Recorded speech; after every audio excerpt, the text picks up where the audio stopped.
Well, thank you guys for having me out. This is a very interesting opportunity. I've never done anything like this before, and the whole reason why I accepted the invitation to come out, they said, we want an atheist to come out to share why they're an atheist with a bunch of youth, and I thought, that's very different. There aren't churches doing that. I am an ex-evangelical. I was one of you. I grew up in the Bible Belt in Arkansas. It doesn't get much more Christian than that. And you called them lions. I think it's supposed to be the lambs, right? You guys are some rowdy lambs, though, from what I've heard. No, it's a good group, and I love the energy. So I hope you feel free after I kind of give my spiel to ask questions. So as I'm going through, I'm going to give you the arguments and evidence that led me to become an atheist, and I hope that you feel free to push back against that. One of the things that I hope comes out of this is, we live in a society that's supposed to be tolerant of different worldviews, right? We've got to a point where, unfortunately, we're not connecting very well, and we're not tolerant anymore. Cancel culture, right? We're canceling people with different ideas. I think this event is showing a way past that. And so I'm really excited to be here. Thank you so much. A little bit about my background, which I think is very important for you to understand, is, like I said, I was one of you. I grew up in a very devout household. Both of my parents were Christians. My mom actually homeschooled me and my brothers and taught us Bible every day. We attended church, usually Baptist or non-denominational, which is just pseudo-Baptist. So we went to church like 2-3 times a week. I went to Awana. Does anybody know what Awana is? Yeah. Yeah, so, I could recite all 66 books of the Bible, and, I knew from a very young age what Christianity taught. My dad was actually an ordained pastor. He didn't go on to become a pastor, but he was ordained. So I was very heavily taught what the Bible teaches, and I believed it. I went on missions trips. I served in the church. I evangelized other people. I truly believed in my heart that Jesus was my Savior, and I trusted him for my salvation and for the forgiveness of sins. I got through high school. I graduated high school, went to college, and in the Bible Belt, when you're insulated, going to church and homeschooled, you don't get exposed too much outside of your bubble. And it was really at that time, going to college, that I started to encounter, of course, other ideas. I went to a secular state college, and so that was really my first exposure to challenges to my faith. It wasn't that big of a deal at first. I felt very confident in my faith. So I graduated college. I was still a Christian, and then I joined the military. I was in the Air Force as an airborne cryptologic linguist. I learned Arabic and deployed, and it was really cool to be able to meet people in those fields and go around the world. And in fact, so I was a linguist. I learned Arabic for my job, so a lot of my teachers were Muslims. So again, I was being exposed to other ideologies. My wife, wasn't my wife at the time, she was on one of my flight crews. We would have meals, and she would continuously ask me questions about my faith. She was not a Christian, but she kind of believed in a higher power. But it was really her that pushed me on my faith.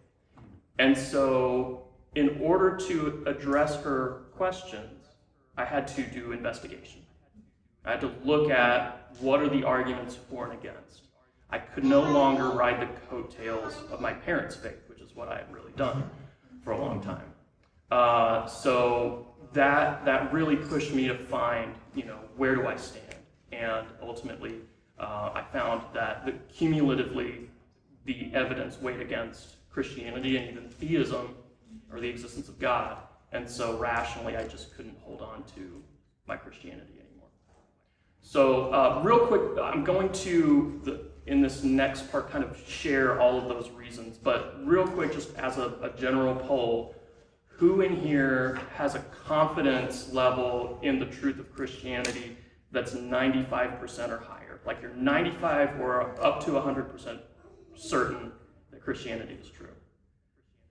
Okay, I'd say... I don't always know how to eloquate it, but yeah. Okay, so I would say the majority. I want to see maybe like a half a dozen hands not raised, so that's cool.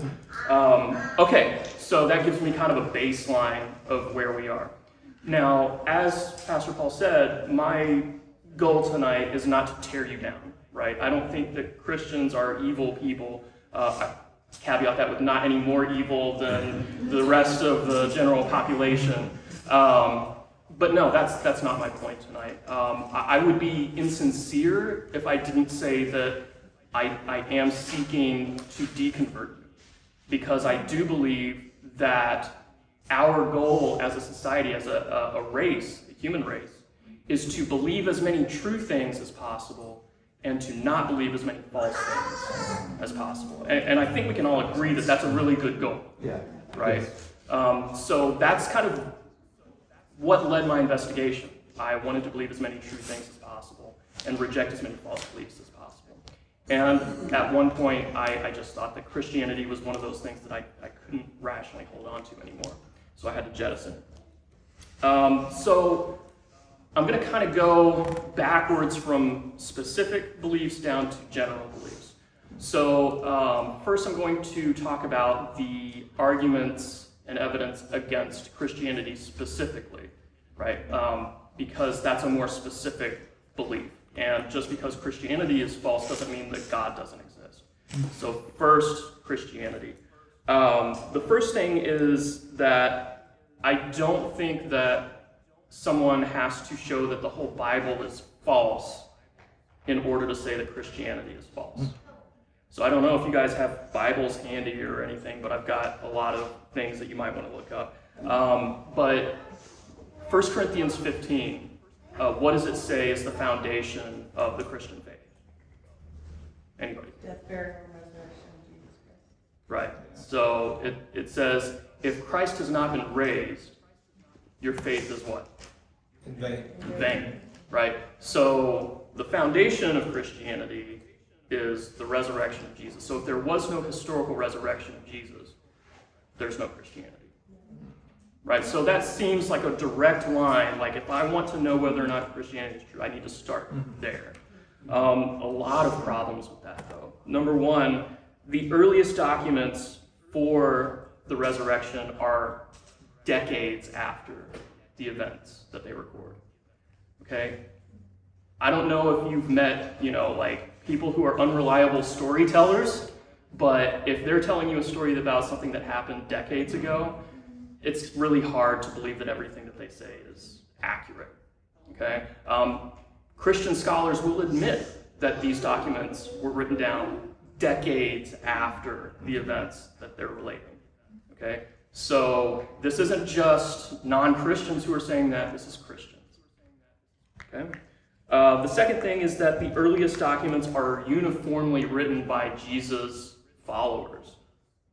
Okay? So imagine, you've got this superstar athlete, and the only people writing about how good they are their fans, right? Nobody hostile to them, right? Would you say that those are people that without biases or that they're accurately reporting everything? Probably not. So I think it's very interesting that the documents that we have, that we rely on for proving the resurrection, are all written by his followers. They would have a vested interest in making it seem like this actually happened. Number three, the earliest fragments of those documents are from the mid-2nd century. So when did Jesus die? Does anybody know? What year? Around 30 to 33 AD. Okay, the earliest fragment that we have of any writings of the New Testament, it comes from the mid-2nd century. So that's about 100 years after the events. Okay, so again, that's really difficult for me to say, I should base my life around something based on writings that don't even have fragments until 100 years after the fact. Like, that seems common sense. Finally, on the resurrection, the idea that a miracle is the best explanation for a historical event seems highly implausible to me. So when you think about your day-to-day activities, a miracle is probably the least probable explanation for your day-to-day activities, right? Like, how many of you, you say, my car made it to work today, is that a miracle? Well, for Charles, that might be. His car is about to break down. But for the most part, we don't think of miracles as like a highly probable explanation for things. So as David Hume said, the idea that a miracle can explain a historical event is probably the least probable thing that you could imagine. Anything outside of that, any natural explanation is going to be more probable than a miracle. So that's basically why I didn't feel like I could rationally accept Christianity anymore, because for those reasons, it's very difficult for me to say that the resurrection was a historical event that actually happened. There just isn't anything to warrant that. And then there were certain Christian doctrines that I just couldn't be on board with that seemed to be necessary to be a Christian. So number one, inerrancy. I think that's just one of the first things to go. So if you compare, for instance, some of these are just two examples of my favorites of inconsistencies in the Bible. 1 Samuel 17:50, chapter 17:50, David kills Goliath. Right? Everybody knows that story. Except when you go over to 1 Samuel chapter 21, verse 19, it's not David who kills Goliath. Did you guys know that? A guy named Elhanan kills Goliath. And somebody might be tempted to say, well, this was a different Goliath that a different guy killed. Except that doesn't work, because they use the exact same wording for the description of his weapon. 1 Samuel 17:50, and then 1 Samuel 21:19. Yeah. So in both cases, it says that Goliath had a spear, the shaft of which was as thick as a weaver's beam. Both passages have that. Now, either that's a huge coincidence that two Goliaths had that type of weapon, or one of them just got it wrong. I think the latter is probably more probable. And then the second discrepancy would be 1 Kings chapter 4, verse 26. It says that Solomon has 40,000 stalls of horses. Okay, that's 1 Kings 4:26. And then 2 Chronicles chapter 9, verse 25 says that Solomon has 4,000 stalls of horses. Okay? Can't be both. It's either 40,000 or 4,000. All of your translations are going to have that discrepancy. So that's just what it is. So inerrancy, I don't think flies. The other thing, and you're going to hear this from a lot of atheists, because we don't use the Bible as our standard for morality, is that the Bible actually is very problematic, morally speaking. So first, let me just lay out a little bit of biblical ethics that I think is problematic. Number one, the Bible says in Leviticus 20, verse 13, if you're gay, you get the death penalty. Okay? It says that, Leviticus. Secondly, if you have an affair, you get the death penalty. Okay? 2 sins for which you get the death penalty. Okay? But if you rape a virgin, you have the option to marry her. It says that in Deuteronomy chapter 22, verses 28 to 29. I don't know about you, but that sounds really messed up. It sounds like the first two, if you're gay, you get killed. If you have adultery or have an affair, you get killed. Those are both based on consent. So the lesson, it seems like, is consent in the Bible is not as important as virginity or being able to marry a virgin that you raped. That's very problematic. Number 2, innocent children are destroyed in the Great Flood. So, how many people are saved out of the flood? 8?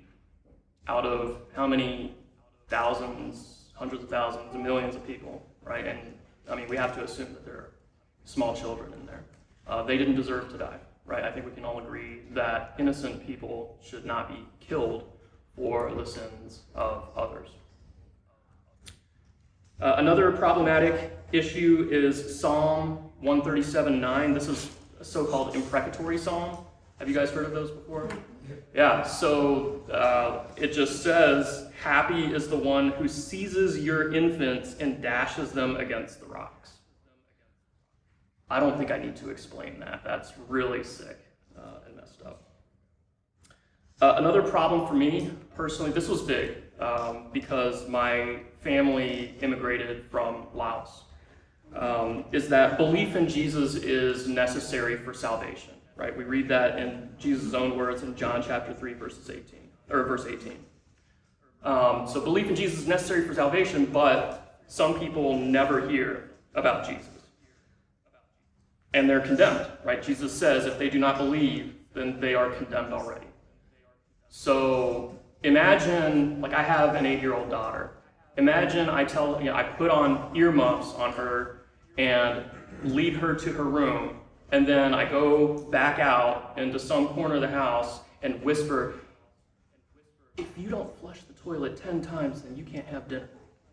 And then expect her to do that. And then she comes out and says, "Dad, I'm hungry, can I have some food?" And I say, "No, you didn't follow my instructions." And not only that, but I'm going to beat you for not following my instructions. I mean, that's the story that we're telling when we're saying that belief in Jesus is necessary for salvation, and there are people that never hear about Jesus. And then finally, I think we can all agree that it's immoral to punish an innocent person. Our justice system spells that out very clearly, right? Was Jesus an innocent person? Okay.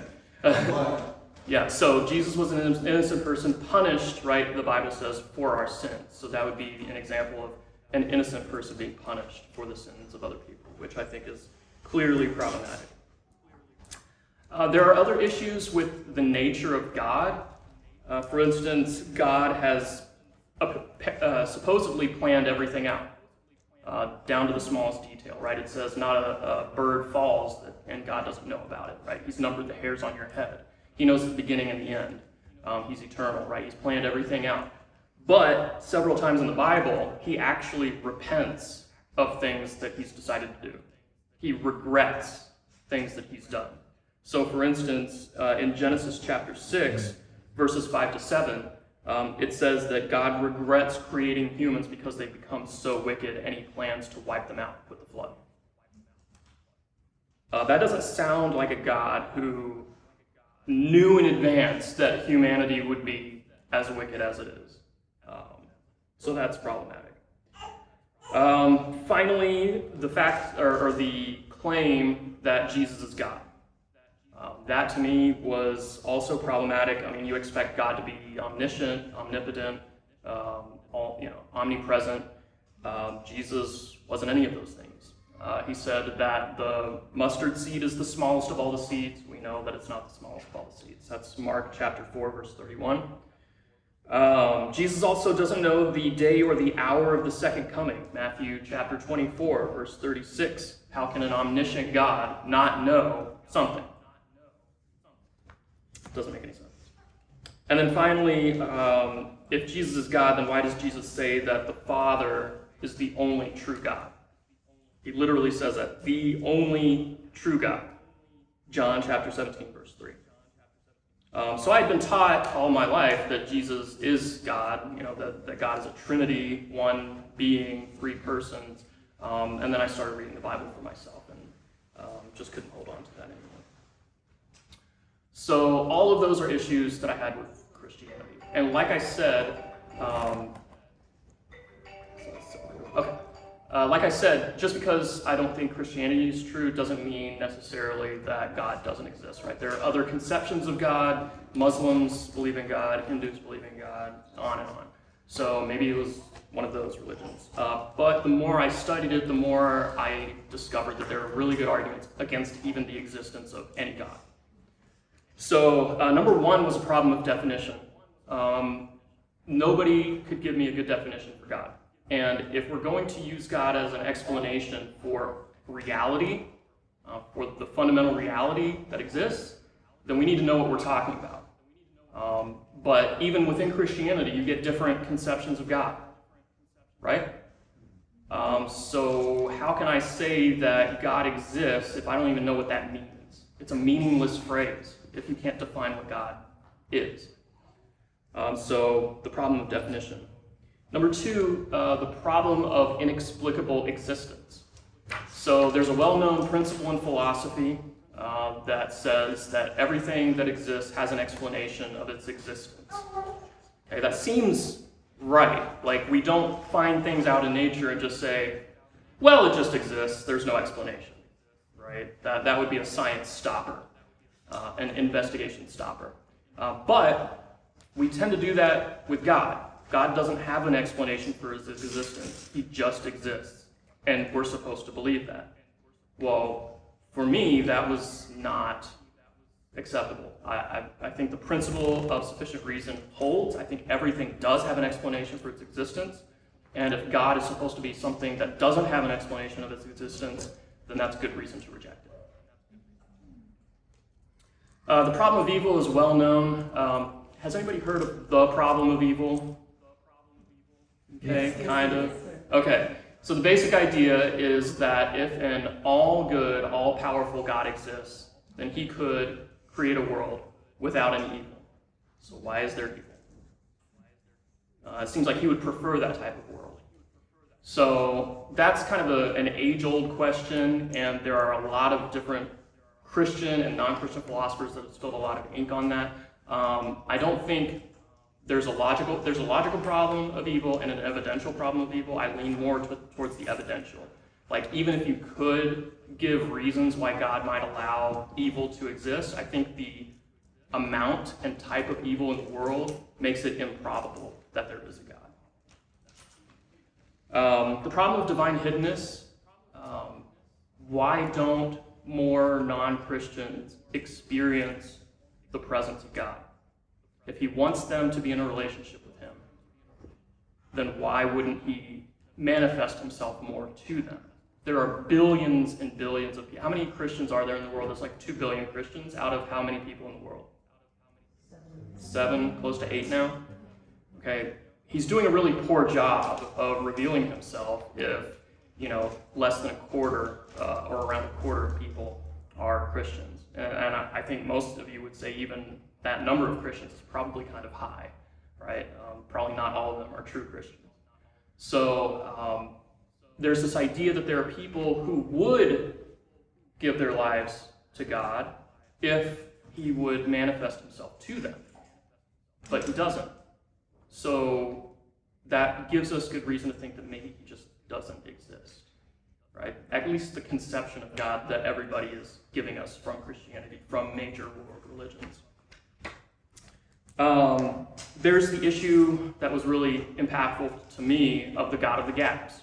So for centuries, people have proposed God as explaining certain natural phenomena.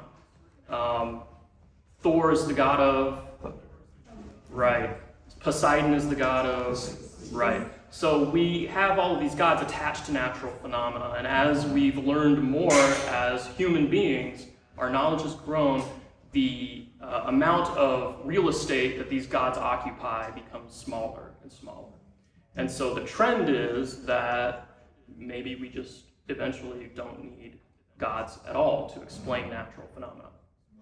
So I think that's the way things have been going, and I don't see that stopping in the future. There's a problem of bad design, right? So our bodies are supposed to be designed by God.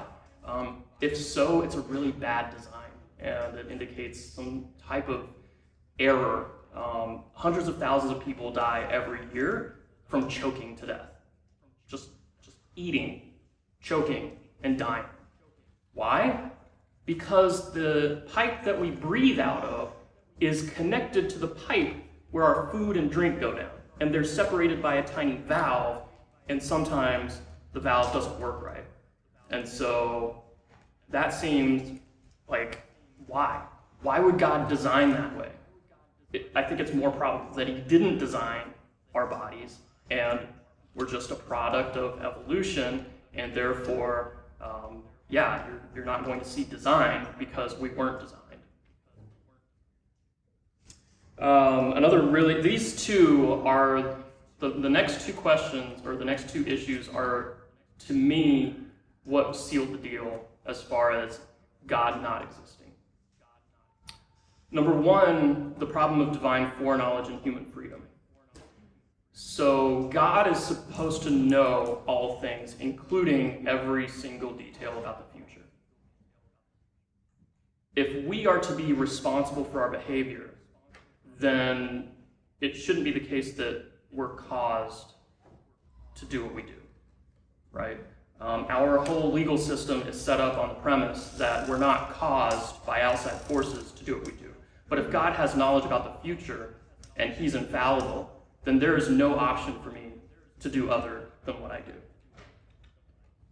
So because I know that I have options, because I have an immediate experience of my freedom to choose, and the way that I choose is not caused, that gives me good evidence against the existence of God.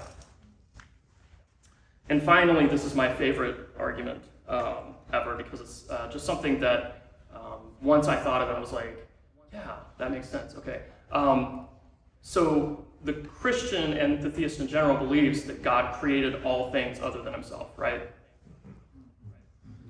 Right? All things other than himself. God is the creator, right? God could not have created numbers. And here's why. There had to have been one God in order to create numbers. But how could there be one God if he didn't create numbers yet? Is everybody tracking that? God could not have created numbers because there had to have been one God already existing in order to create numbers. How could there be one God if he hadn't created numbers yet? And then for the Christians, even worse, because then you have three persons eternally existing without numbers and suddenly creating numbers. So how does that work? That to me was like, okay, yeah, that seems like an internal contradiction in the Christian worldview.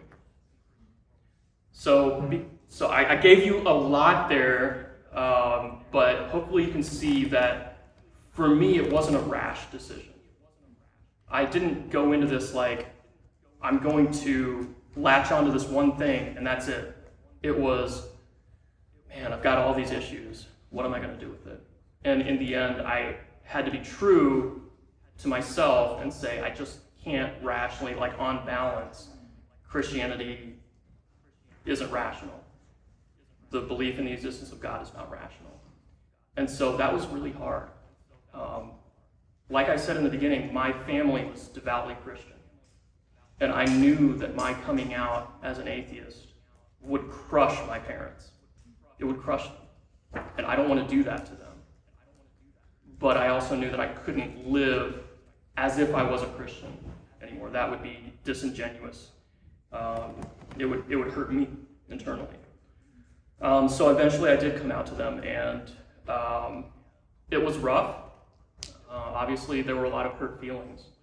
But at the same time, they understood the path that I was on, and they knew that I took it seriously. I wasn't flippant about my decision. And I hope that you all are also taking this very seriously, because it affects everything. What you think about fundamental reality affects everything. And ideas have consequences, right? So I think, I personally would want you to come to the dark side, but because I want the betterment of humanity.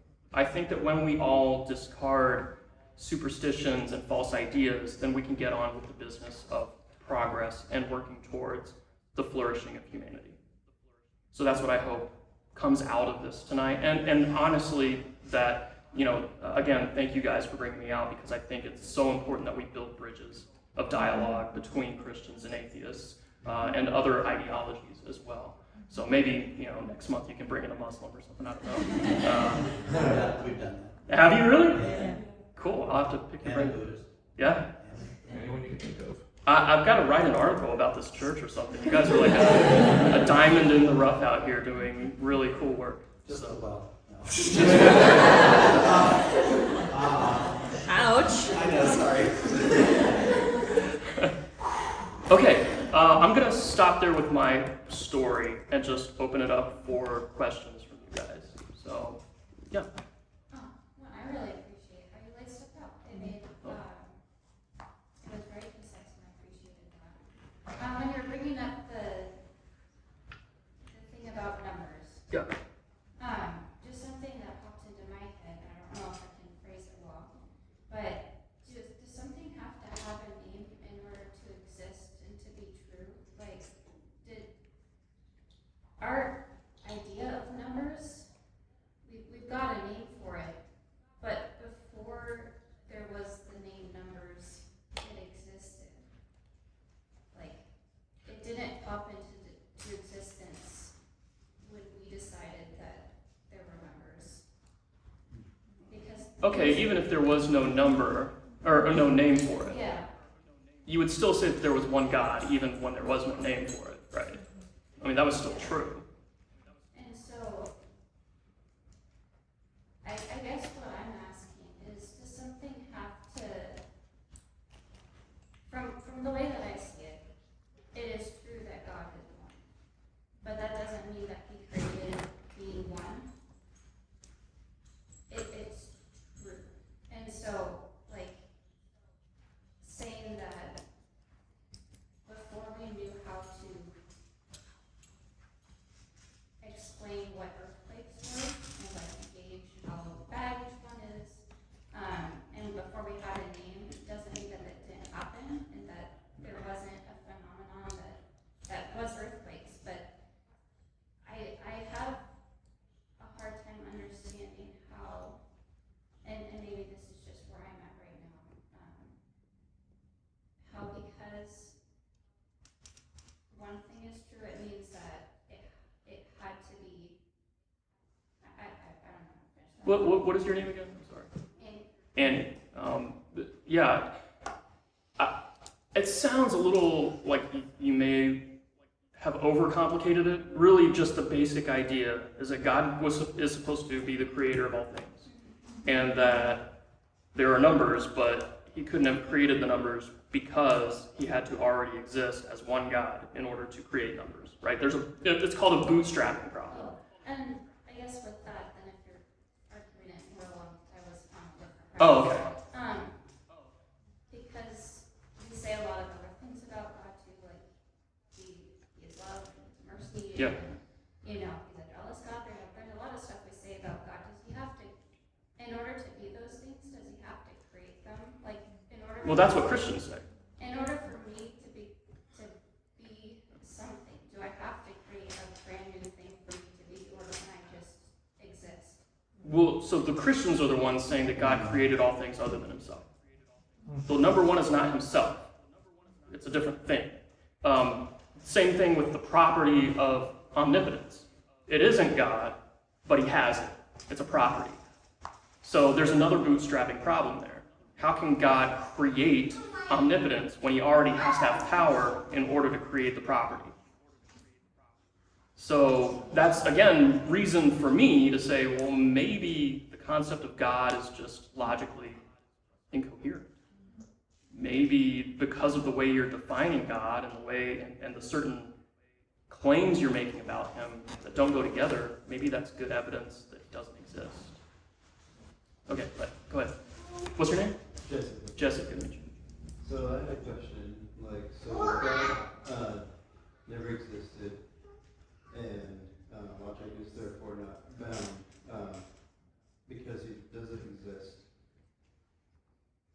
Would it be possible if he did exist, because he is omnipotent and all powerful, that he's not bound by logic?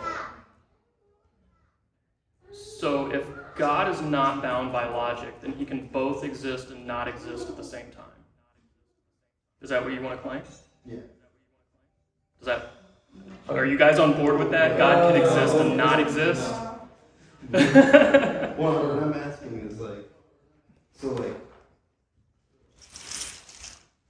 if God is all powerful, right, and he's infinite, and he because he is God, and he can do anything, then what's to say that he couldn't have just been there always if he is God? Well, yeah, so anything follows from an impossible statement. So if 2 + 2 = 5, then I'm the strongest person in the world. That's a logically valid statement. But clearly 2 + 2 does not equal 5. So your statement was, if God exists, then he could exist eternally. But it's that beginning part, if God exists, it's false. And I gave a lot of reasons why I think it's false. So just because you say an if-then clause doesn't mean that I'm motivated to accept the existence of God. You've got to give me some positive arguments or evidence that says this is why God exists. This is the conclusion of an argument that shows that God exists. Sion's had her hand up. Yeah. Actually, She's been spoiling, by the way, the light in her eye is I got him. Okay. I was actually in a very similar place where you were just a couple years ago. I'm in nursing. I deal with a lot of death, a lot of hardship. God bless you, by the way. Were you a nurse during COVID? Yeah. During COVID, and I'm going into nursing, so yeah. Oh, So I okay. work as a nurse. Yeah. I was a nursing assistant during COVID, and I worked with a lot of hospice patients. I worked with a lot of death regularly. So I was struggling myself with a lot of doubt because there's a lot of pain. I had some people who did believe, others who didn't believe, and I was like, does that mean that all people who don't believe are going to just disappear? Are they going to end up going to hell? Because that's what the Bible says, things like that. And I ended up having a deep dive into apologetics and into theology and trying to learn as much as I could. So I have a few things that I wanted to bring up to you. The first thing was the salvation from Jesus. Because to me, he says that everyone who believes in me will be saved, will have salvation. And I believe that the Bible simplifies death. When God has created life to be so complex, I don't believe that death is less complex. I believe there's a complexity to death that we are not capable of understanding. So while the Bible makes it this black and white statement in particularly the Old Testament, and then as Jesus comes along and he says, this is the only way to be saved, to go to heaven, to go to this place where Jesus is, where the Lord is. I don't believe that people who miss that opportunity of understanding, of believing, of hearing of him, automatically go to this dark hell fire. I don't believe that happens. Can I just ask, so that's what you believe. Yeah. Why should I believe that? I would say, life is so complex. Why would a God who creates life to be so complex make death that simple? I believe death is very complicated for everybody in the world, and that he watches everybody and knows everybody, and that he does judge everybody, recognizing how the complexities of the world and the difficulties of the world and the evil that does exist in the world. Yeah, I understand that that's what you believe, but why should I believe it? You know what I mean? Okay. So you're relating to me what it is you believe about death, Sure. but that doesn't give me a motivating reason to say that sounds true. I should accept that. You kind of see what I'm saying? Yeah. I guess I just look at science again. That I am being very repetitive. I apologize for that. Yeah. But for me, humans like to simplify things as black and white. And when you look at the world, you look at science, and you say, we have so many potential. We have potential to do this. Our cells multiply in different ways that we can't really understand sometimes. Why do things exist? Why is there evil? Why is there good? Why is there that in-between gray space where someone can lie, but it's a white lie, so is it really okay? There's so many complexities. And when we simplify it, we can make it this very dark world where there's evil and there's good, and people exist in those two spaces. And then there's hell, and then there's heaven. But if there's all that gray space in life where we live, where we can see it through science, we can see it through just watching with our eyes, why would death be that simple? Okay. So, It's a very interesting picture that you paint, because I agree, life is so much more complex than we could possibly fathom in our, 70 years roundabout, finite existence. Like, there's just only so much we can learn, and there is a lot of gray space and complexity. So I agree, there's a lot about death that we don't know, right? But at this point, nothing about death compels me to say that there is something after. Okay.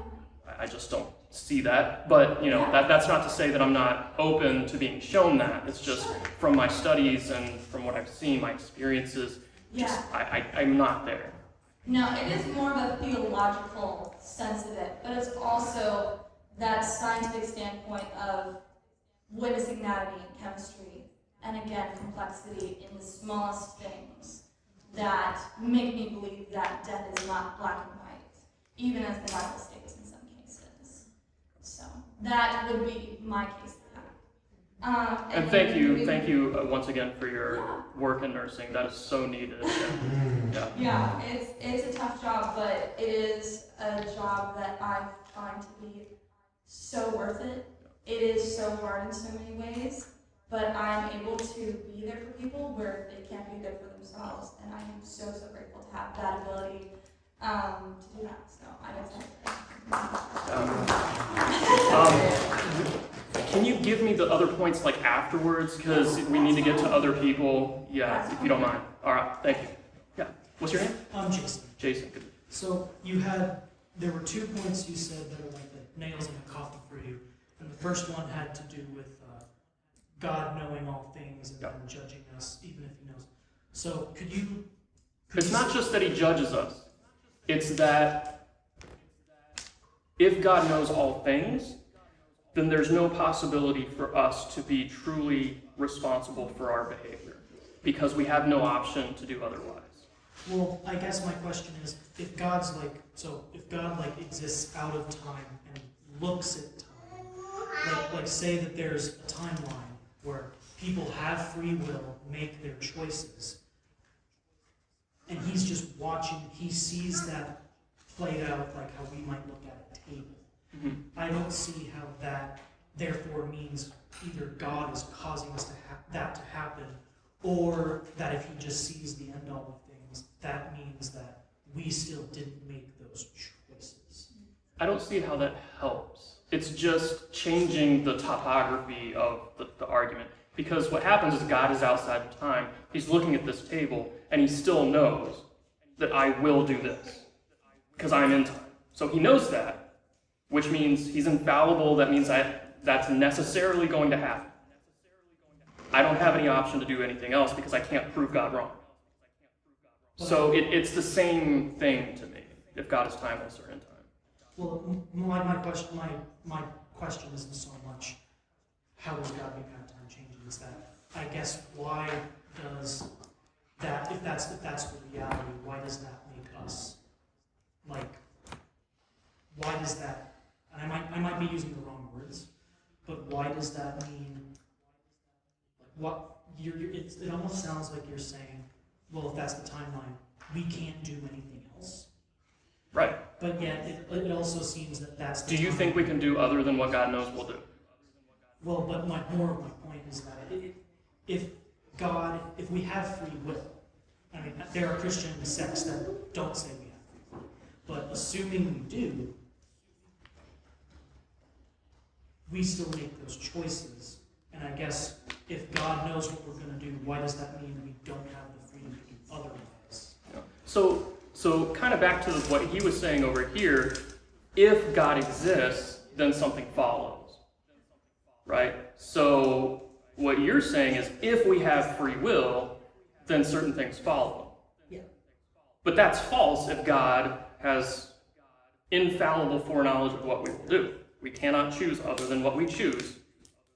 I don't know how you're supposed to have free will if that's the case. Sorry, it was actually my second point.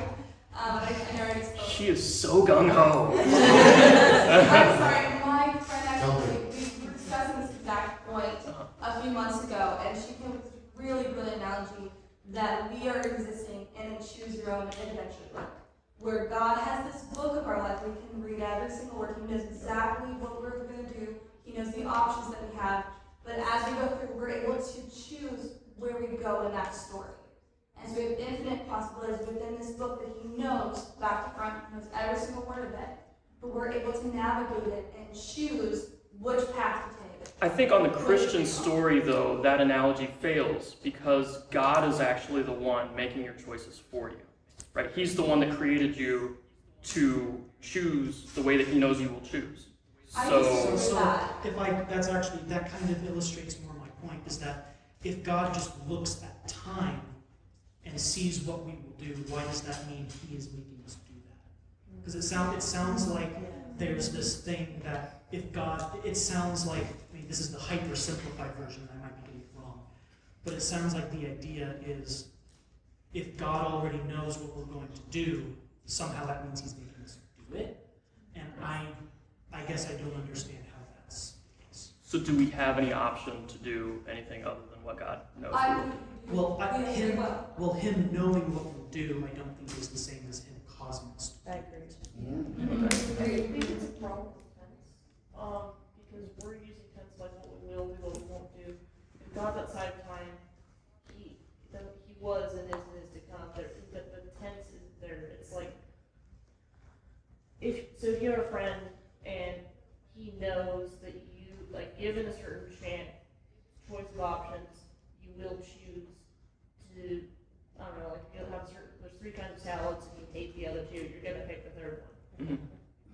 Or like hypothetically, said friend already watched you eat the salad.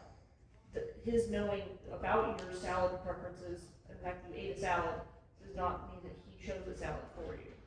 But like, I think that gets into what you mean by free will. Because it sounds like you guys are saying, well, you only have one choice and you have to choose it, but that's okay because you can have free will and choose it. That, to me, like, I don't think most people accept that definition of free will. What's the one choice that you mean? Yeah. We may disagree. God knows that you will choose that, so you don't have another choice, right? Because God can't be wrong. Well, if God exists outside of time and he already exists in the future, if time is, God's here, time's here. If God already exists in both the past and the future, if he knows your decision is both the past and future event, I don't see it as an issue personally. That's just how I see it. But You've been waiting patiently. Yeah, thank you. Does your daughter like ice cream? Does my daughter like ice cream? Do fish swim? Yeah. Yes. Does she have a favorite flavor of ice cream that she likes to pick? Yeah, she likes the fruitier flavors. So if like you guys went to an ice cream parlor and there was like chocolate or strawberry, would she pick strawberry most likely? I can say with a probability Yeah. that she would, but I don't know for certain. Yeah. I think with, similar with my kids, if my son sees a ball, I know he's gonna run towards the ball. Right. Because we like intimately know our children. Yeah. We love them so much and we intimately know them. And we only have so much capacity of understanding of our kids. So we can say with reasonable probability, my son's gonna grab the ball, your daughter's gonna pick strawberry ice cream. God, since he made us, he knows us so much more intimately. He knows what we're going to do, not because he made us do it, but because he made us and he loves us so much. And so when we do something, he's like, yeah, that's what my kid loves to do. Yeah. That's what they did, or all my kids So I did that. get That your- sucks. I hate they did that. Yeah. But but. I get your point. I think there's two problems with that. Number one, we do not have the same capacities that God is supposed to have, right? So even if I'm in a position to know, that my daughter has options and probably she'll pick one over the other, that doesn't mean that that's the same for God, right? God is completely different than we are. So God is supposed to have infallible foreknowledge, right? So the point is, because God is different than us, he has this type of knowledge that makes it very problematic for us to have freedom. Well, we are made in his image, though, so it's not. Well, I mean, in this respect, though, he is completely different, right? He's supposed to be eternal. We're not eternal. He's infinite. We're finite.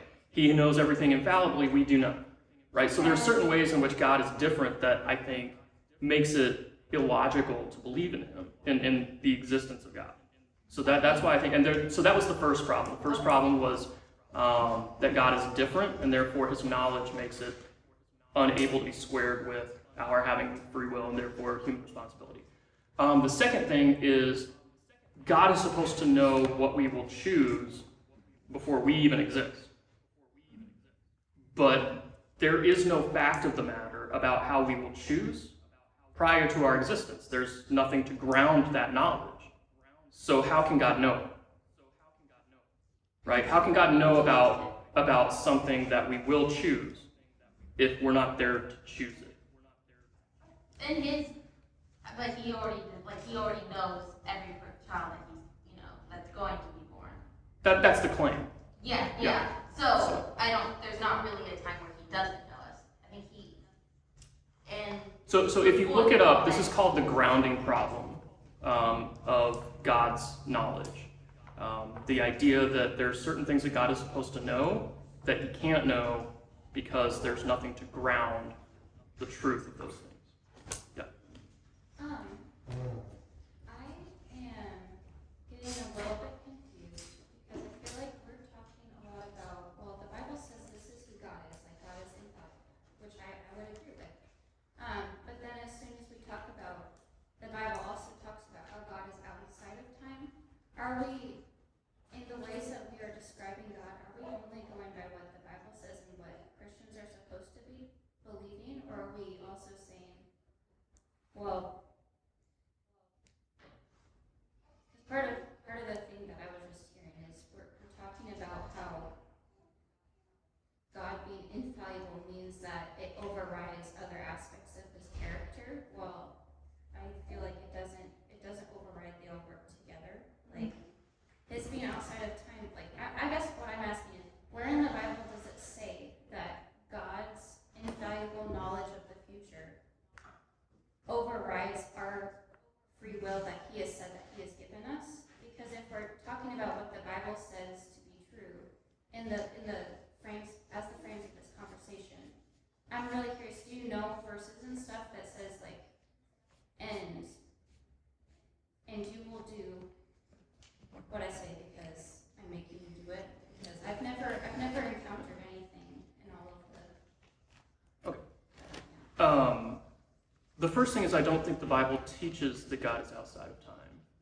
I've never seen anything suggest that.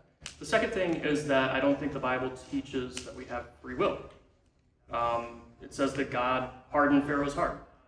It says that he made Nebuchadnezzar like a beast of the field. It says that, how can we answer God if he created us to be this way in Romans 9, like a potter and pottery?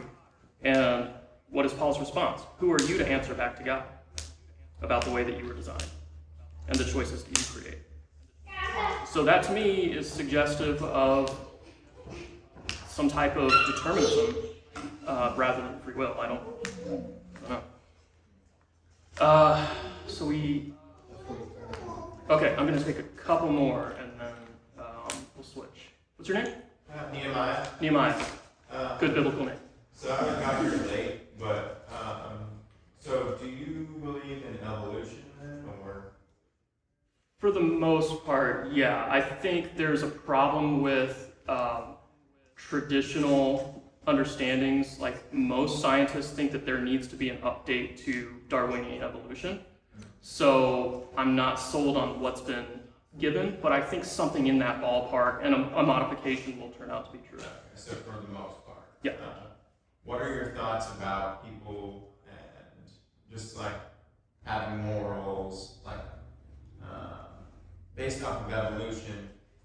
How does morals or basically looking out for each other help us in the long run, like evolution-wise? Well, I'm not a consequentialist. I don't think that you should adopt morals just because of good consequences. I think there are some things that you should just choose because they're right or wrong.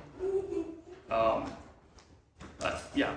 So because we don't know what the consequences will be down the road, right? Well, like I said, we're finite. We don't know the outcome of certain, like the butterfly effect, chaos theory. A small decision here can have drastically terrible consequences down the road. So all we can do is deal with what's in front of us. So I'm a deontologist. I think that there are certain things that we can just look at and say, that's right or wrong. Why do you think humans have a moral compass or anything like that? For the same reason that I think humans are able to perceive the external world. We have senses that are capable of that. Would you say in a lot of cases it's not actually beneficial, more like a moral compass? Like in a lot of cases, I think it wouldn't really help people survive, right? Yeah, I think cases of altruism. I was in the military. Cases where a service member jumps on a grenade to save his battle buddies. That's not going to help him. But it's the right thing to do. I'm perfectly okay with that. What do you think the reason for that is? Like no other species of animals per se, right? Have morals. Yeah, I think that it's probably an emergent property of human consciousness. Certain ways that things are put together have properties that emerge. So, for instance, hydrogen by itself is not water. Oxygen by itself is not water. When you put those two things together, 2 parts hydrogen, 1 part oxygen, then you have water. Then you have other properties like wetness. You don't have that when they're apart. So I think when you get to a certain level of complexity in human anatomy, then you start having these emergent properties like morality. Okay? Yes? Sorry. Let's follow up after because we're running out of time. Go ahead. So one of your arguments against the existence of God, you said, was that it doesn't make sense that he would just exist. There's an explanation for everything that exists. Yeah. So I think it takes, for something to believe in something like that, you have to trust that, have faith in it, right? Obviously. I don't know what that means. I just see that it's true. Obviously, it's not logical. It isn't logical because nothing like that is like that anywhere else. Yeah. So we have to have faith, and that he just is. And I feel like, do you believe in the Big Bang? Yes. So the Big Bang, it says,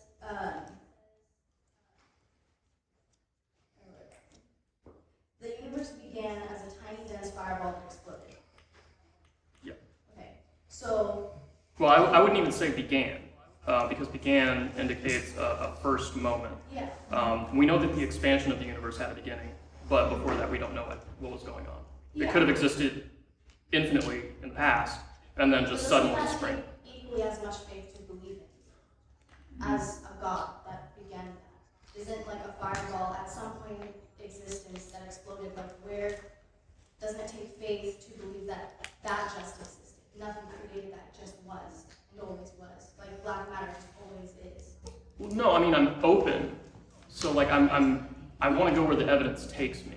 Right. And Right, you never so. know, but doesn't that take just as much faith? So if you're taking this thing of God existing, just existing doesn't make sense. I'm not believing that, but something like the Big Bang happening just happened. It's the same thing. So it's still you're still. Nobody thinks that the Big Bang has no explanation. Nobody thinks that the Big Bang has no explanation. What's the explanation? Yeah, so there are different models that are empirically the same. We're waiting on more data in order to figure out which of those models is correct.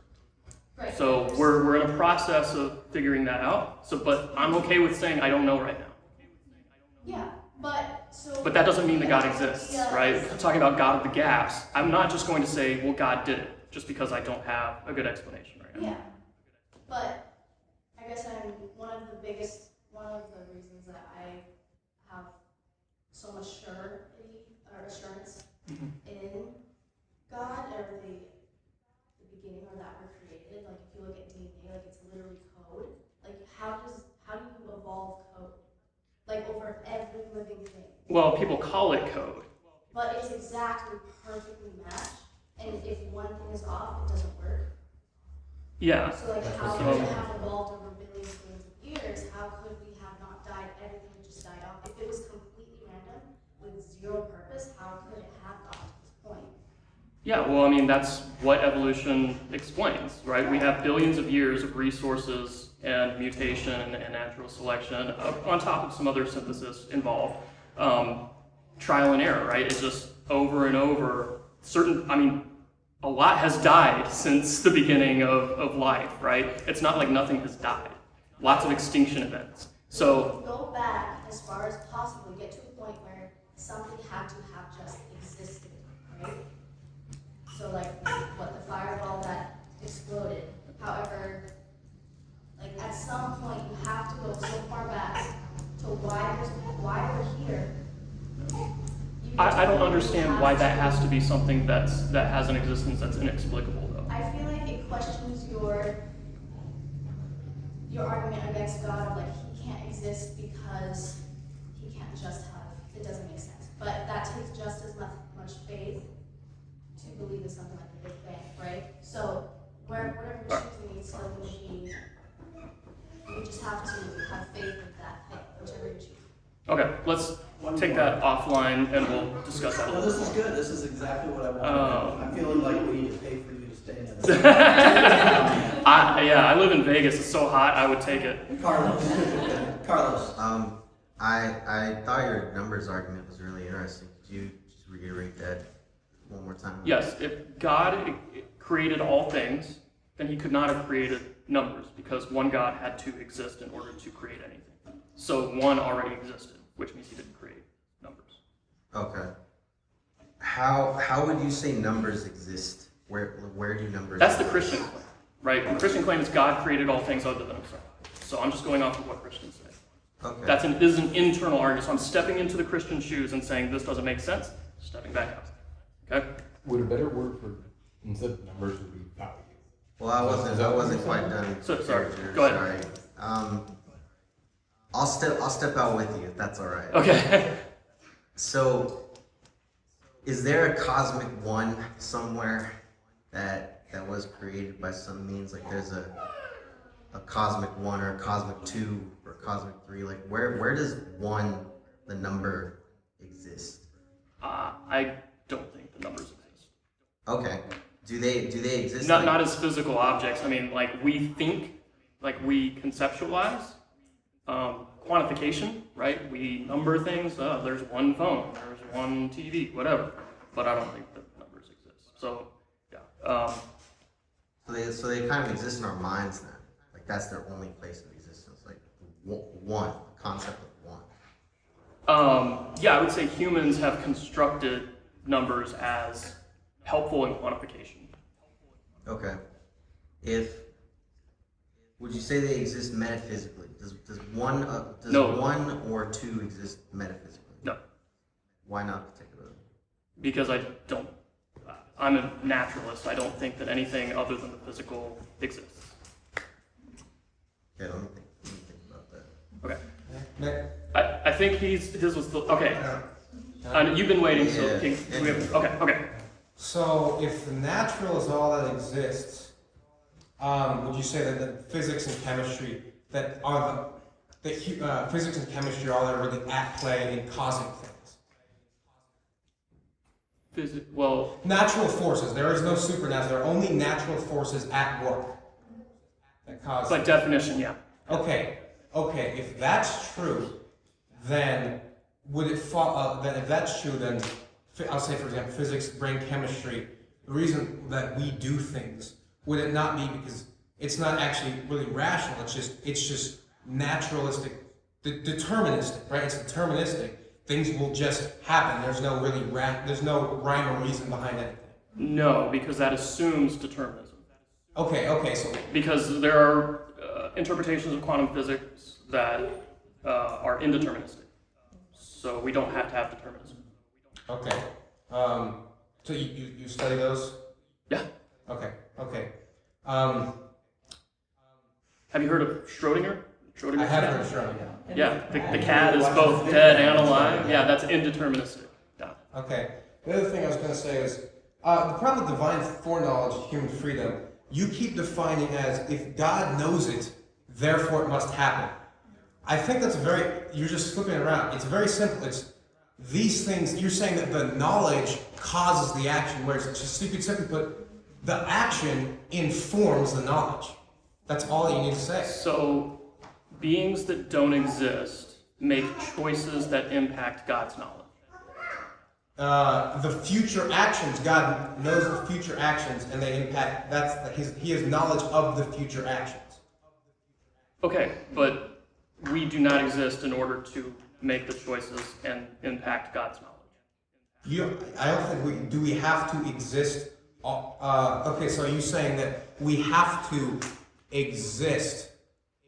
I'm just a little confused by what you're saying, because you're saying that because we don't exist, therefore God, you're saying He can't know what we're going to do?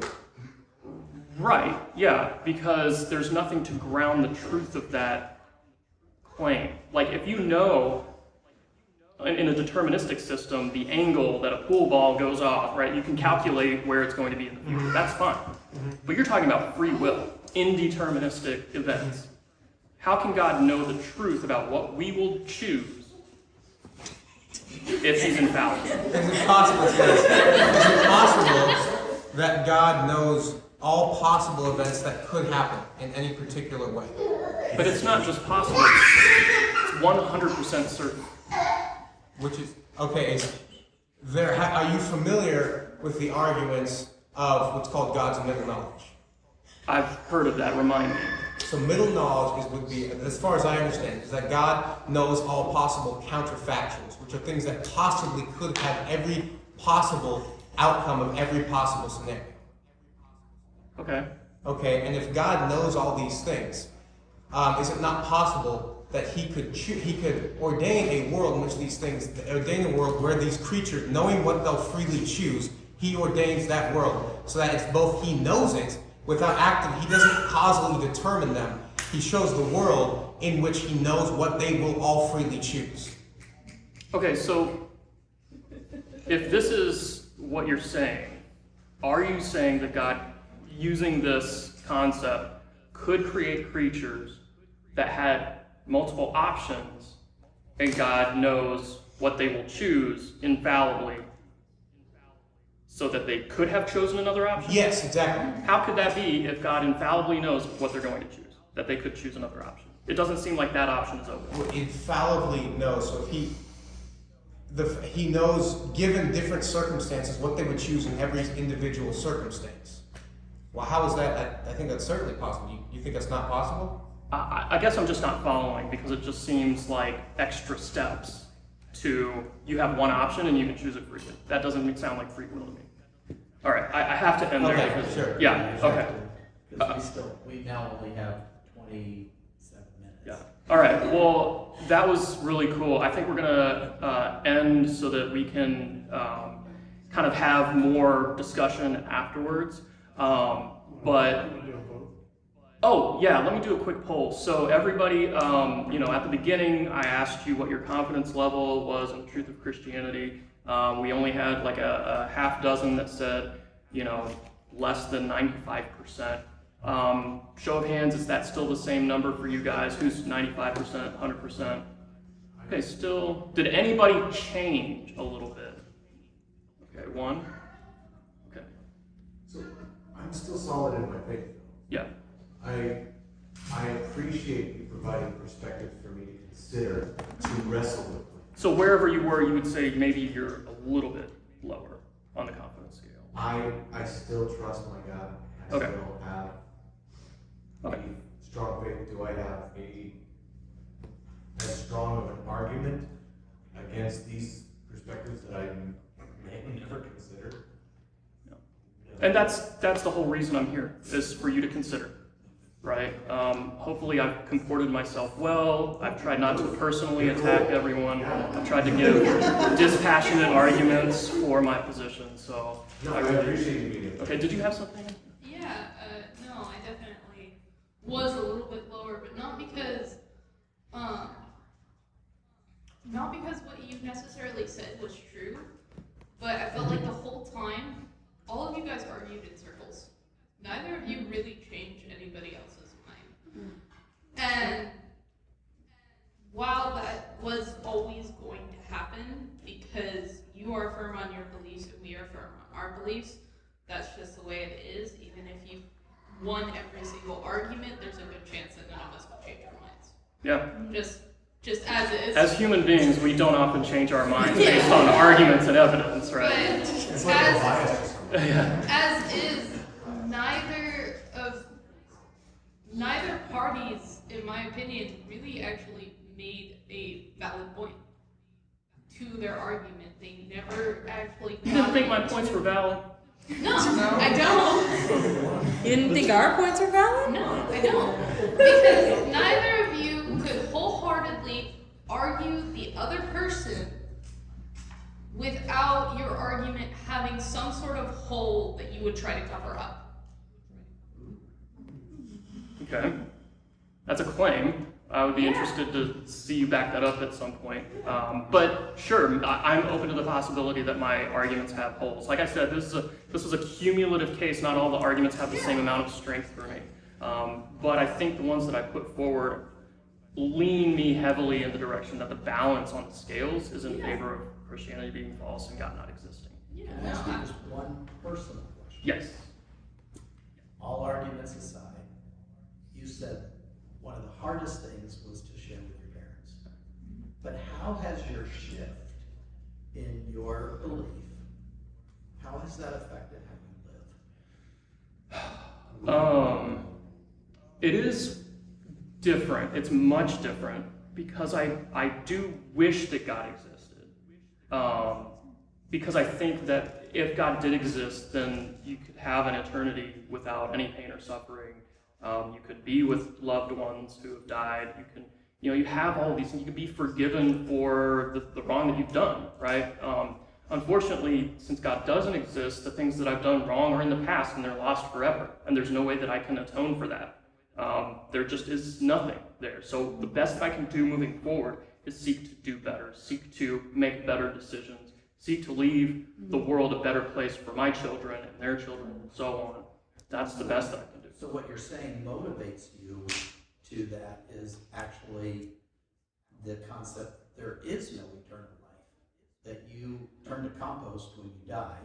Yeah, I think that makes our finite lives more valuable. So, okay, that's what I wanted to understand. I'm trying to understand because I know where our desire to live today comes from.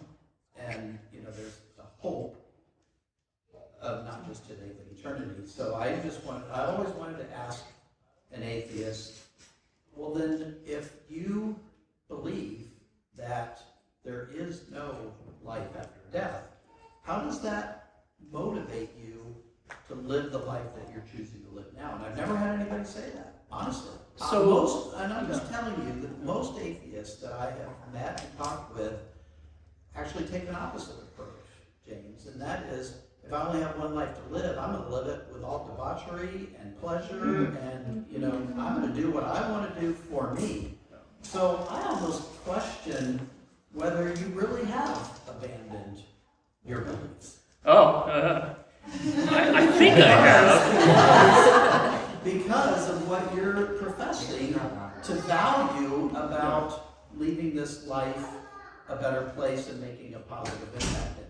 So I'm not convinced that you really believe what you're espousing to believe. An analogy that I use is like a beautiful piece of music. Okay. Think of the most beautiful piece of music you've ever heard. I think of some beautiful Rachmaninoff is gorgeous. Yeah. is that less valuable or less beautiful because it ends? No? So I think just because our lives end, that doesn't mean that we can't have beauty, that we can't have value. I didn't say that. Yeah. Okay. All right. So please. So that's all we have time for right now. But there's something else. I'm not actually an atheist.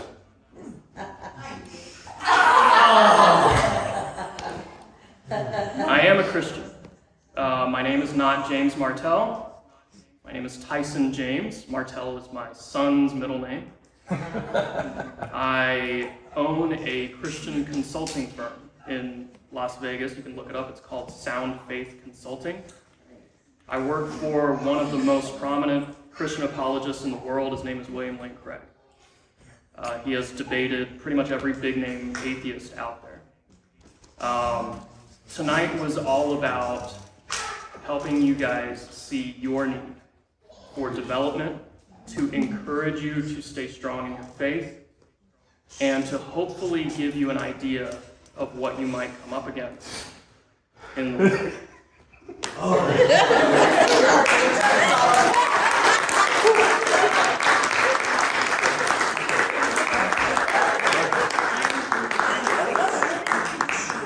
Don't pass out on them. Oh, that was so hard to pass out. What's our show called? Undercover Christian. Undercover. Oh, we've got more questions. Yeah, go ahead. Oh, interesting question.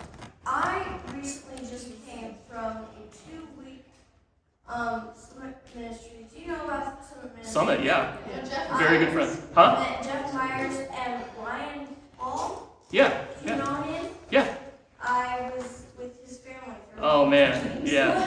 And so It's a small. I just Did you find me out? yes. No. Okay. Who did? Who found him out?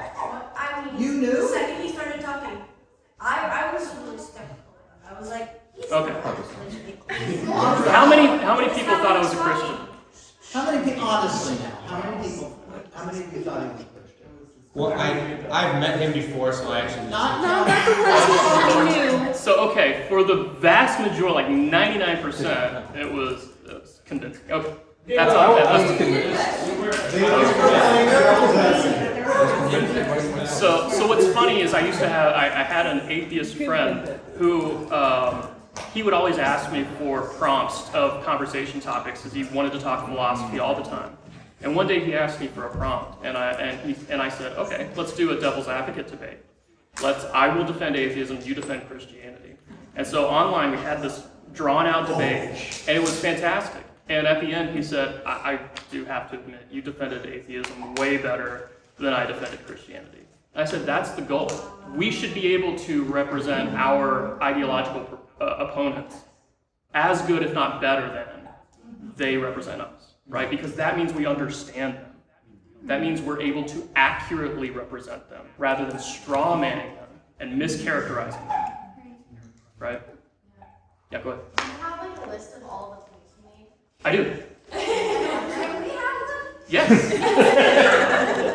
And do you provide answers for those too? I can. In fact, That's I was going to That's go ahead. why we're trying to wrap it up, because Wow.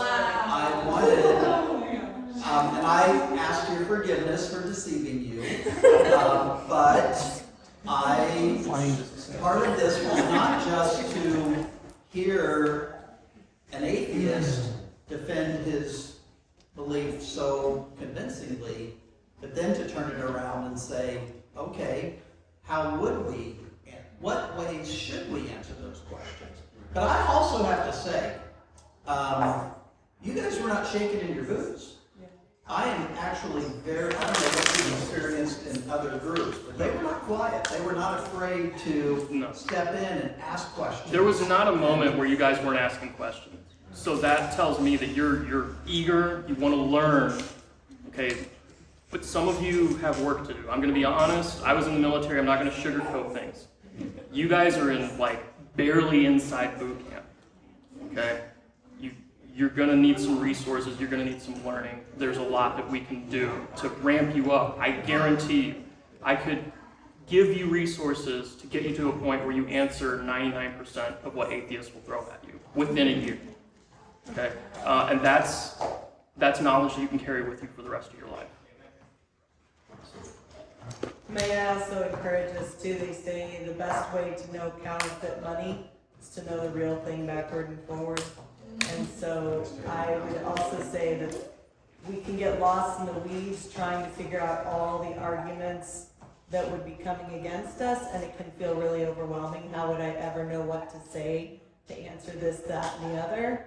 The better you know your faith, the deeper you are in the Word of God and in who you know God to be and the way He not only has spoken to you through His Word, but internally, where He is. I'll just say, like, I'm reading Leviticus right now, and I got to the end of one chapter the other day, and I was like, we're going to stop right here because I do not like what I just read, and I don't know what to do with it. And you wrote it, so you talked me through it. Yeah.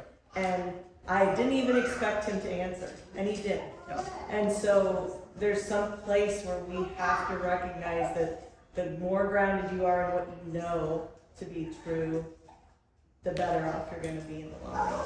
Amen. I want to push back on that just a little bit. Okay. I've heard Jehovah's Witnesses say the exact same thing. Okay. And they only know the counterfeit. And so when I present the truth, they reject the truth because all they know is the counterfeit. Got it. And they have quoted the exact same thing. They say, I know the falsehood of what you're teaching because I know this true doctrine, which is actually the counterfeit. So it cuts both directions. Sure. But I do agree with you in regards to God helping us understand some scripture. But the arguments here, we live in an information age.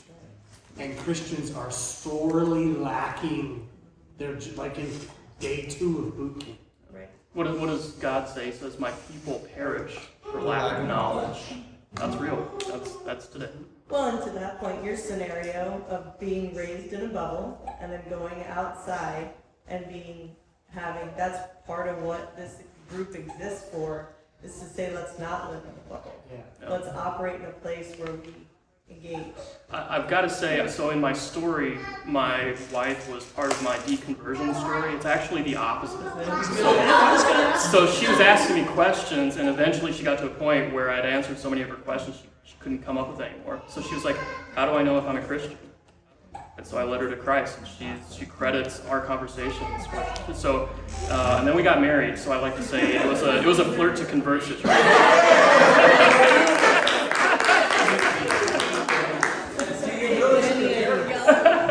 Say what? Do you really speak Arabic? No, I'm not taking a bit idea. Oh. También hablo español. Oh. Yeah. This is kind of retrospect bias, but in retrospect, you did seem too happy to be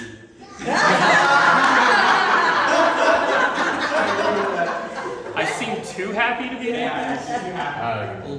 Peace. He's like, I will bring this to my next. You can't fake When Charles and Pastor Paul invited me, I was like, oh, this is going to be so glorious. Yeah. This is the most fun you can have when like traveling. What's up? I don't think I'm good at arguing. Granted, I've also been told I'm very self-deprecating, so bear with me.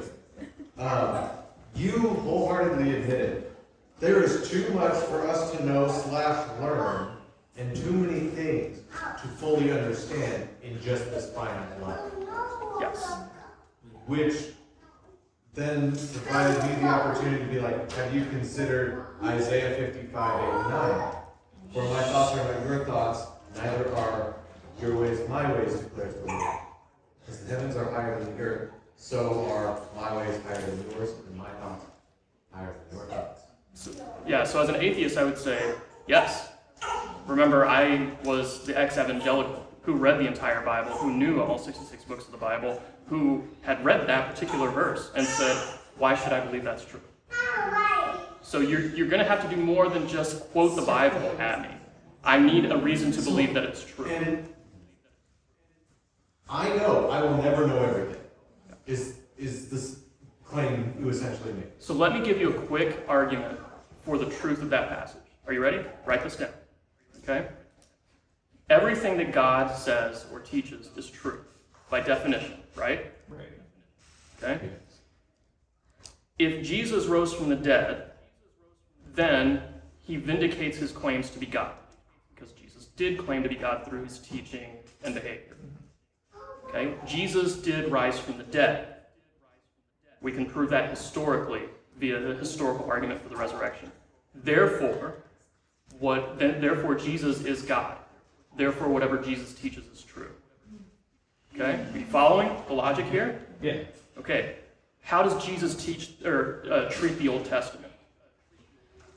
He treats it as the Word of God. What does he say in John? He says, sanctify them in your truth. Your word is truth. Okay? He's not talking about the New Testament, he's talking about the Old Testament. And then he goes on to say, I will send the Comforter, the Holy Spirit, to lead you in all truth. Okay? So there you have the Old Testament and the New Testament. So from an argument for the historical resurrection, you can show, or at least provide an argument, that the Bible is inspired and the Word of God. Okay, so learn the historical argument for the resurrection, and that will give you a key component into defending the inspiration of Scripture. I want to point out one thing. I didn't hear anybody defend the resurrection. And yet that was the linchpin for Christianity. I was going to say the same thing. You started with that. And I was waiting for someone to defend the resurrection. So his whole beginning, sorry, Charles, I interrupted you. You go ahead. I was just going to say, like, if this is the linchpin of Christianity, why are we defending that? Because you told me I could. Yeah, I told you. Probably knowledge issue.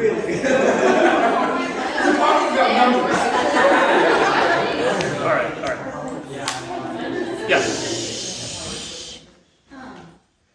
Yeah, I would agree with that. Some of it is when you're we're sitting and listening to the stage, you're trying to keep track of everything, but then it's around the last thing that you say that people want to talk about just because. That's true. Well, we've got Recency short- bias, short-term yeah. memory. Yeah.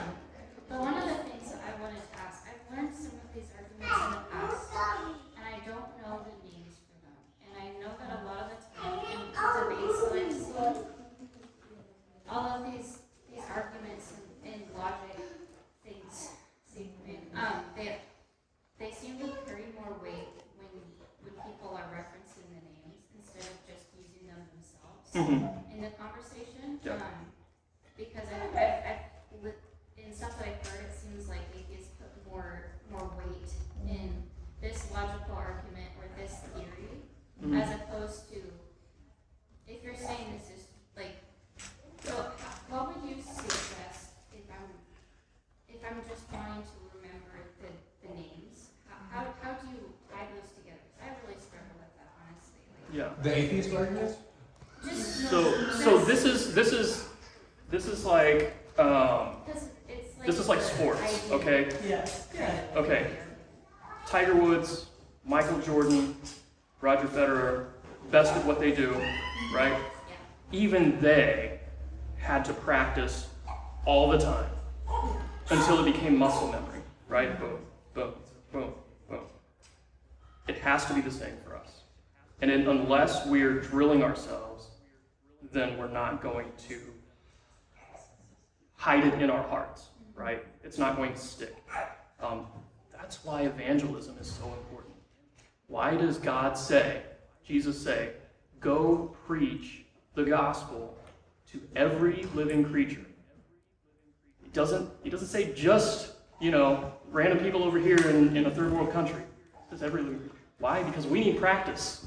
And I guarantee you, if you practice sharing the gospel, you will use apologetics, you will encounter the same arguments over and over and over. I could give a basic apologetics lecture, write down before the lecture 24 objections or comments, and every single one of those will be asked by people in the audience. Why? Everybody has the same questions. right? Everybody's dealing with the same big issues, right? So that's why I say, with just a few resources, you can learn in a year everything up to like 95, 99% of the things that you'll encounter, right? So that's why it doesn't take a lot, but it does take some. This is one of the resources, okay? On Guard by William Lane Craig. Very basic book, but it has several arguments for the existence of God, for the historical resurrection, responses to the argument from evil, responses to religious pluralism, and on and on. Excellent book, very cheap. I wanted to bring a copy to give away tonight, but I forgot to pack it. But yeah, I can give you tons and tons of resources like that that are very basic, easy to understand, and give you tools in your tool belt to be able to have conversations. For sure. Yes? I just am curious. I was wondering just before, I knew that you were not an atheist, but I'm just wondering now. What was the intention behind asking about the 95% certainty? Because myself, I would not say I have a 95% certainty. Because I don't think I need to, for one, but also I don't think I have the justification to say that I have a 95% certainty. Yeah. It's definitely above 50, and that's all I need, right? That's all anybody needs. But so, I was wondering this when I thought that you were an atheist, because I was like, 95% certainty. You already got what?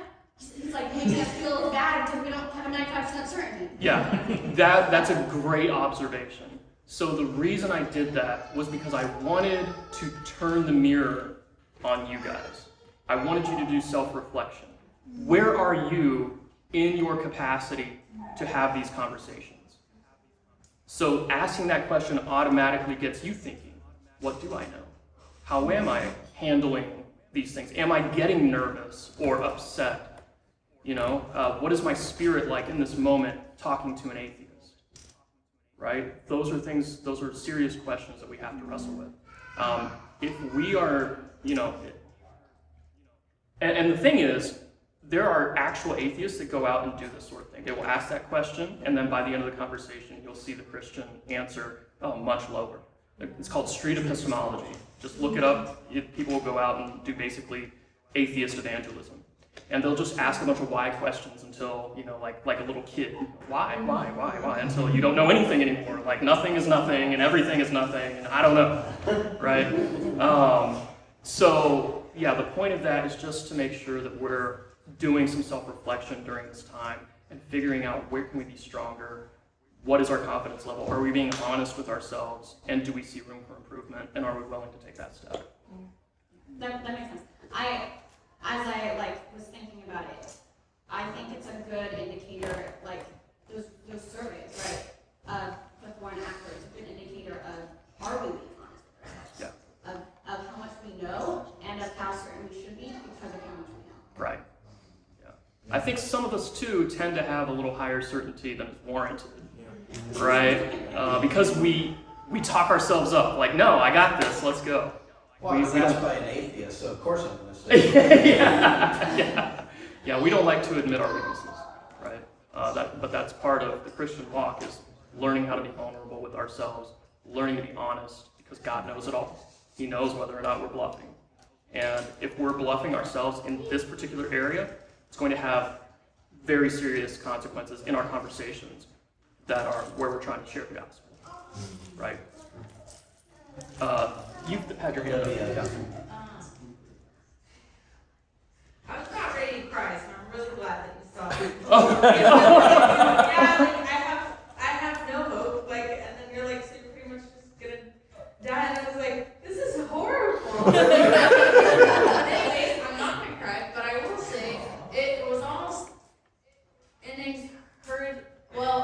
two things. I did definitely feel convicted, dang, I didn't realize there were so many, philosophical, crazy, detailed arguments that someone could make against Christianity, and I have definitely not studied the metaphysical, all the super complex stuff. But to another point, it kind of helped because some of your points weren't making sense, and then so it made me feel more confident in my faith, and that God is such a complex God, and that's the truth of who He is, and so it was cool that at the same sense, while I was some of my points didn't make sense. I have a lot of words on, but at the same time, No, I Yeah. So one thing really quick, Jason, you were really probing me about divine foreknowledge and human freedom. You latched onto a point that is absolutely correct. And so props to you for just intuitively going there. What you said was God's knowing what our choice is doesn't imply that he causes it. Knowledge is not causal, right? The whole point of free will is the causal account of our choosing, not the number of options at our disposal. So you're absolutely right that there can be one option and we can still freely choose it. But I would also say look into Molinism, middle knowledge, because it shows, I think, that we could have chosen, in certain circumstances, something else, but that God would have known that truth instead. So in a sense, what we would choose does impact what God knows, but not in a causal sense. It's just in the sense that God knows he can create free creatures, and that the outworking of that is his middle knowledge. So that's really complicated, but I just did a lecture on Molinism, so if you want to check that out, I can send you the link for that. In the back. Last point. So, Charles, you said that Charles.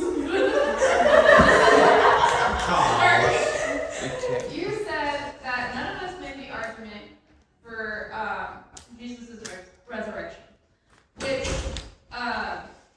to be fair, he did say that that was his stake point, so I feel like most people would naturally want to go for a different one.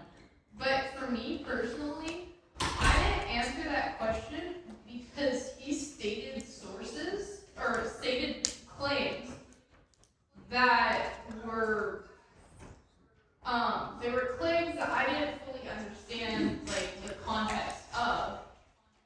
But I do know that there is evidence to suggest, like, I know that there's, like, documentations that you've brought up in our groups and things like that.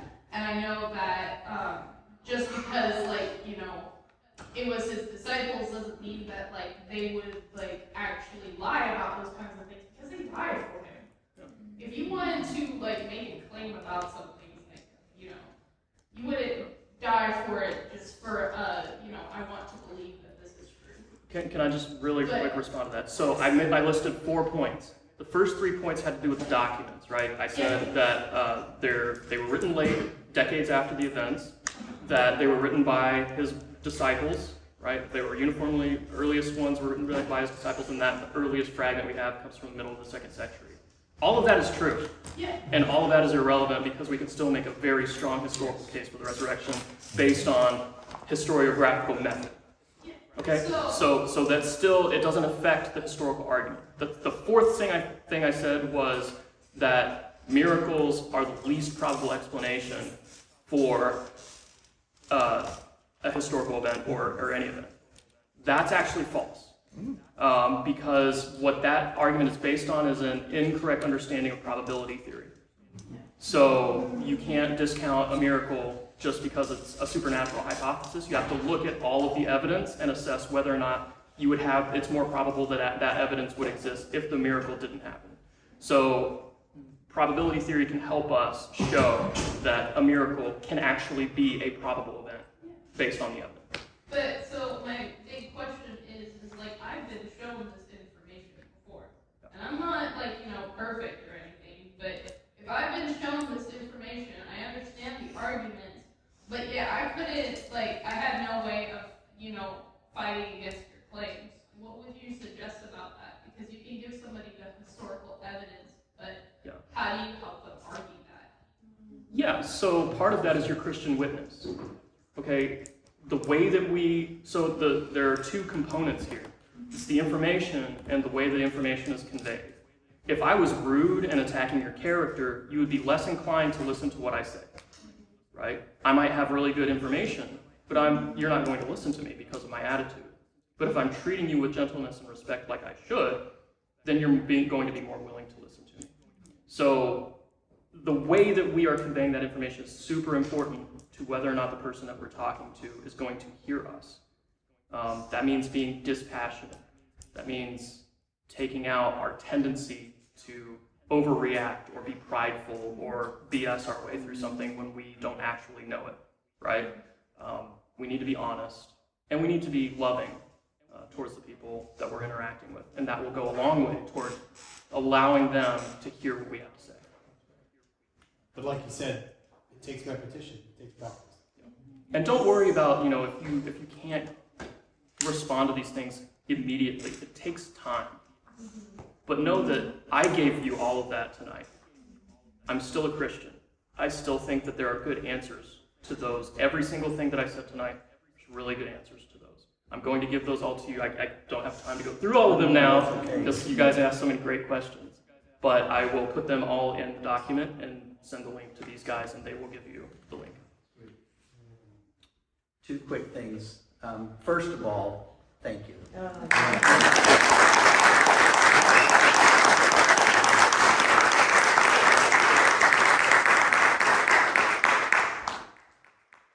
Secondly, there's a person here that I do want to highlight, and I'll just tell you why.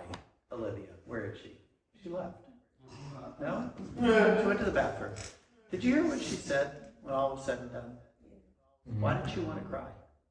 It wasn't because she didn't have the knowledge or she had compassion. All she could think of is, this man is going to die without the knowledge of Jesus' love. Do not ever forget, and you said this, do not ever forget that that is just as powerful, or it should go in tandem with your ability to share the gospel, to defend the gospel. And so that's one main point. And I think that's why sometimes over the last couple of weeks, things have gotten a little, heated, is because maybe people are feeling like we're only approaching this from an intellectual academic standpoint. And we're not. We're not.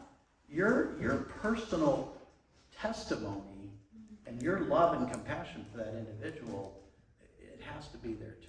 That's my first point. The second point is that, what I want to do is to take an opportunity like tonight and not just say, boy, that was a great night.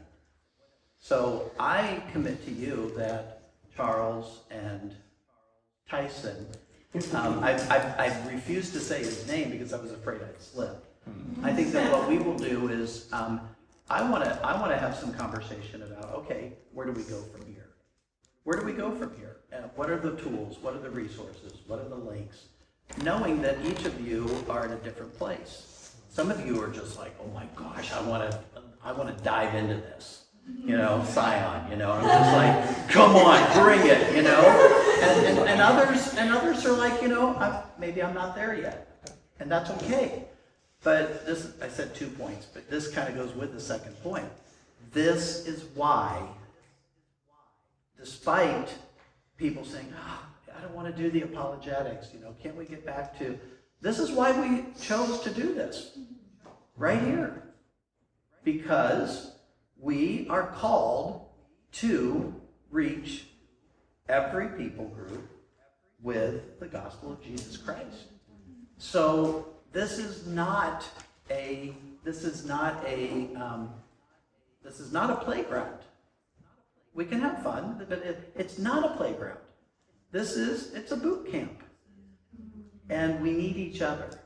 We need each other to encourage each other and to edify each other, to support each other. And we need this group.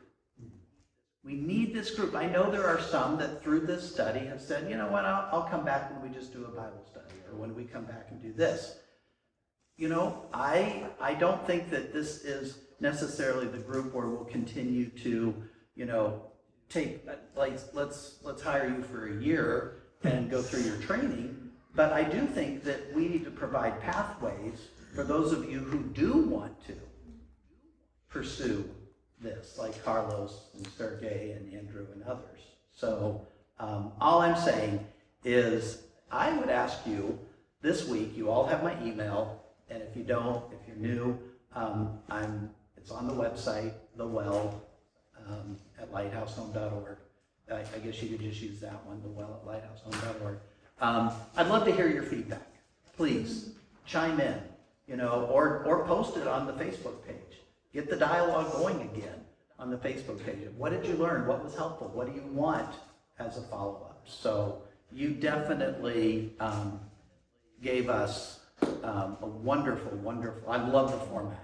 Loved it. Absolutely loved it. I wasn't crying because I was afraid you were going to die without Jesus. I was crying because I'm like, isn't anybody? I was like, come on, guys, go back to the resurrection. Go back to the resurrection. And it's like, but it's all good.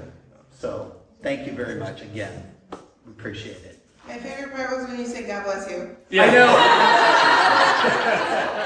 Really gave it away. And I called him out right away. I was actually not thinking. I'm actually listening to him as an atheist, and so that was actually not.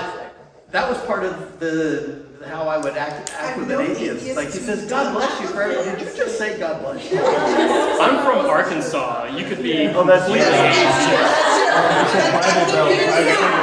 Now, if I said bless your heart, I'm fighting. He's from Arkansas, where you go out to eat and he says, I'll have a Coke, and they'll say, what kind? Dr. Pepper, Sprite, whatever. Coke. Yeah. So, a couple of last minute things. I really want to, tonight, before you go, I'd like our teachers to stand. Many of you are going back to work this week. Katie, come on up here. Come on up here. With the She's other standing. teachers. I know she's standing. But, wow. Yeah, and because it's, yeah. So Jen, would you say, because you work in children's ministry and right now, would you say a blessing over these teachers as they go back into their year? I would be honest.